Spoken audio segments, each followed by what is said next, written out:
Toronto's mayor insists what happened yesterday here at Trinity Bellwoods Park was not the city or the police's fault.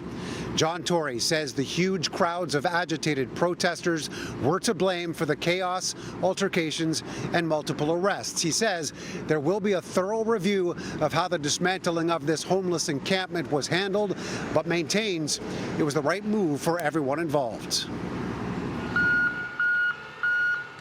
It wasn't the crowds or the major confrontations making noise this time.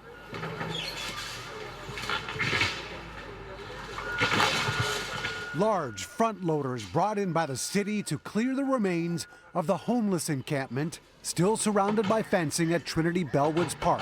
Beautiful way to store people's property. Makeshift shelters, tents, and leftover belongings being shoveled into large bins while police were once again overseeing the operation. I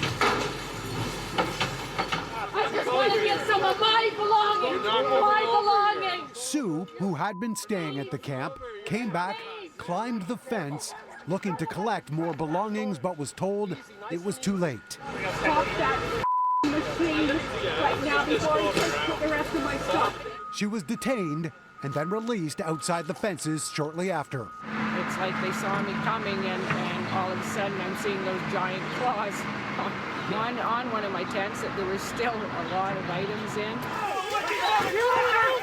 Tuesday saw clashes between police and hundreds of protesters there to support those living in the encampment, a face-off that many saw as excessive use of force. I didn't decide on or wasn't asked for my opinion on fences, but they were there to protect the safety of the city workers, both parks and recreation workers, and streets to home workers who were there to speak to the remaining people experiencing homelessness. The city was attempting to move about 20 people who had been issued trespass notices. All were offered temporary hotel rooms, a dozen accepted, despite a call for something permanent. I think they're the experts on their own experience, and they know that being shuffled off into a motel room or a hotel room temporarily is just a path potentially into a congregate shelter.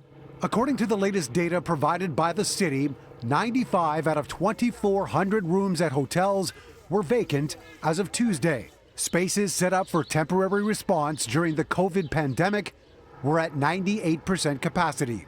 The amount of time homeless are allowed to stay in shelters varies, determined on a case-by-case basis, but there is a 90-day benchmark should they choose to stay. What specific accommodations were offered to those staying at Trinity Bellwoods yesterday? I have been assured every single day, without exception, no day on which there was not adequate numbers of hotel rooms in particular, but also places in other forms of housing.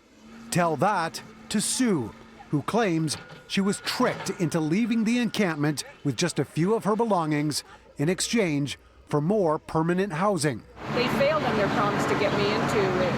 After I agreed to it, a short time later, quite a bit of time later, they actually said, oh well, the permanent housing spot is not going to be ready for a week or 2 weeks, and we still have to go into a shelter.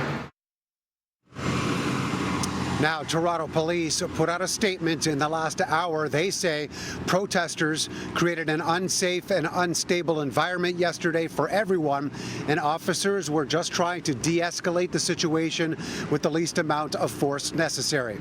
3 people were arrested on weapons and assault charges. Police say no one was injured.